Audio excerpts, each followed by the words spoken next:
Now coming to next point कि जब हमारा बर्थ होता है तो उस टाइम पे टोटल कितनी नंबर ऑफ बोन्स होती हैं। तो आपको ये क्वेश्चन पता होना चाहिए कि जब एक बच्चा जन्म लेता है तो उस टाइम पे जो टोटल नंबर ऑफ बोन्स होती हैं वो बर्थ के टाइम पे 305 होती हैं। और ये डाटा है एनसीईआरटी के बेस पे।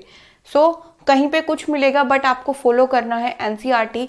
सो एनसीईआरटी के अकॉर्डिंग हमारी बॉडी में बर्थ के टाइम पे 305 हड्डियाँ होती हैं और आफ्टर बर्थ वो हड्डियाँ एक दूसरे के साथ फ्यूज़ करती हैं। फ्यूज़ का मतलब उनका मिलना, ठीक है। पहले हम बोलते हैं ना बच्चे की हड्डियाँ नाजुक होती हैं, हमें ऐसे पकड़ना चाहिए, ऐसे नहीं पकड़ना चाहिए।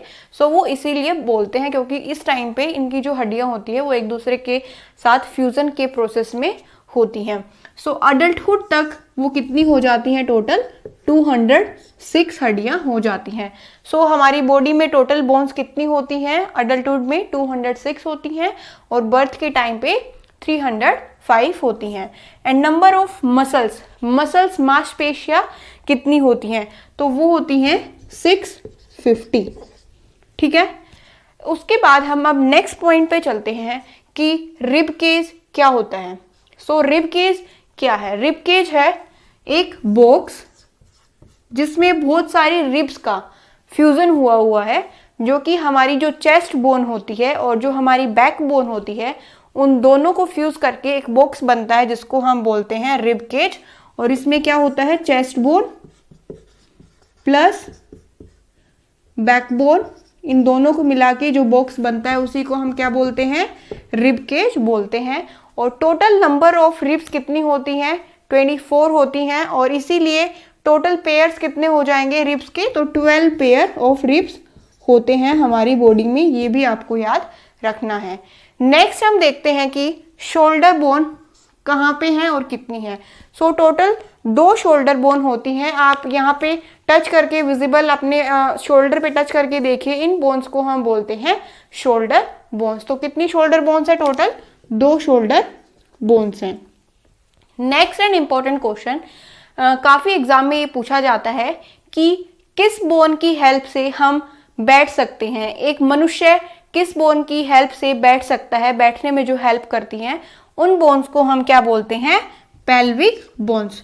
सो ये किस में हेल्प करती हैं? बैठने में, ठीक है। किस में हेल्प करती हैं ये बोन्स? बैठने में हेल्प करती हैं। पेल्विक बोन्स कौन सी बोन्स होती हैं? जो हमारे स्टमक के नीचे होती है और लेग्स के ऊपर होती है। तो स्टमक और लेग्स के बीच का जो हमारा बॉडी पोर्शन होता है उस पोर्शन को जो हड्डियां एनक्लोज करती हैं उसको हम क्या बोलते हैं? पेल्विक बोन्स बोलते हैं। सिर्फ आपको यही याद रखना है कि पेल्विक बोन्स की हेल्प से हम बैठ पाते हैं, ठीक है। ये था पेल्विक। स्कल क्या होता है ये हमें देखना है। स्कल जो हमारी खोपड़ी होती है उसको हम बोलते हैं। ये बहुत ही सारी हड्डियों से बना हुआ है और बहुत सारी हड्डियां मिलके जो है हमारे एक पार्ट को प्रोटेक्ट करती हैं और उसको हम बोलते हैं बोन, उसको हम बोलते हैं ब्रेन। सो खोपड़ी के अंदर क्या होता है? ब्रेन होता है, जो कि हमें हमारी ब्रेन को जो बाहर की इंजरीज हैं उनसे प्रोटेक्ट करने में हेल्पफुल रहता है। उसके बाद जैसा कि हमने देखा जो हमारा स्केलेटन है वो 3 चीज़ों से बना हुआ है। बोन से बना हुआ है, मोस्टली हम बोन्स देख चुके हैं जैसे कि पेल्विक बोन, शोल्डर बोन। उसके बाद हम ऑलरेडी टाइप्स ऑफ जॉइंट्स भी देख चुके हैं। अब हम देखेंगे कि कार्टिलेज क्या होता है। सो कार्टिलेज हमारे स्केलेटन में ही होता है और ये एक ऐसा पार्ट होता है जो हम उसको मूव कर सकते हैं, बेंड कर सकते हैं। फॉर एग्जांपल हम हड्डी को अगर बेंड करेंगे तो वो टूट जाएगी, बट जो कार्टिलेज होता है वो बेंड करने पे टूटता नहीं है। ये एक फ्लेक्सिबल टिश्यू होता है और ये कहाँ पे मिलता है? हमारे अपर ईयर में मिलता है। कहाँ पे मिलता है? हमारे कान में मिलता है। फॉर एग्जाम्पल आप थोड़ा गौर कीजिएगा, जैसे कि ये यहाँ से मैंने ऐसे पकड़ा इसको and I fold it like this and then again I leave it, तो ये अपनी पोजीशन पे चला गया। सो कान में क्या मिलता है?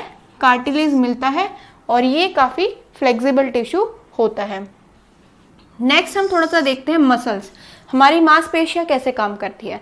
सो आपको ध्यान रखना है, एक हड्डी को अगर काम में लेना है तो उसके लिए हमारी बॉडी को 2 मांसपेशियों की रिक्वायरमेंट होती है। तो ये पेयर में वर्क करती हैं, और वर्क कैसे करती हैं, कॉन्ट्रैक्शन और रिलैक्सेशन प्रोसेस से। और एक बार कॉन्ट्रैक्शन होती है, एक बार रिलैक्सेशन होती है, उसके बाद ही बोन में मूवमेंट हो पाती है। सो